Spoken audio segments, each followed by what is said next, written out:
байгаа элэг бүтэн аж аргалыг сайхан дээрээ гэж хүсдэг. Самцхан өрхөмдөд үзэгчтэй залуусын захирал телевизэн гифт болон маань их хөлж байна. За яг одоо бид бүхэн зүүн дэлхийр 4-р сургууль дээр хүрэлцээрсэн байна. За энд яах гэж ирсэн бэ гэхээр өнөөдөр Эрдмийнхээ баярыг хийж байгаа аялгаа охинд одоо гэр бүлийнхэн зүгээс энэхүү бэлгийг илгээж байгаа. Тэгээ бүгдээр хамтдаа тийш очиод уламжлалцгаая. Өөрт нь мэдчилгээ ирсэн юм аа. За тэгээд мэдчилгээг нэгч.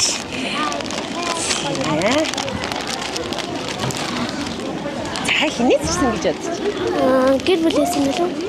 Гэр бүлээс нь ирсэн. Тэгээд хайртай хөөхөн охиндоо өнөөдөр бас Эрдмийнхээ баярыг хийж байгаад нь баяр хүргэе. Тэгээд чи минь хамгийн мундгаараа хичээж байгаа шүү. Тэгээд үргэлж одоо аз жаргалтай, одтой, амжилттай байгаарай. Тэгээд цаашдаа сурах одоо их үйлсэд нь амжилт хүсье. Тэгээд хайртай шүү гэдэг энэ бүх үгсийг илгээс юм аа. Сэтгэлээсээ уулзахгүй юу?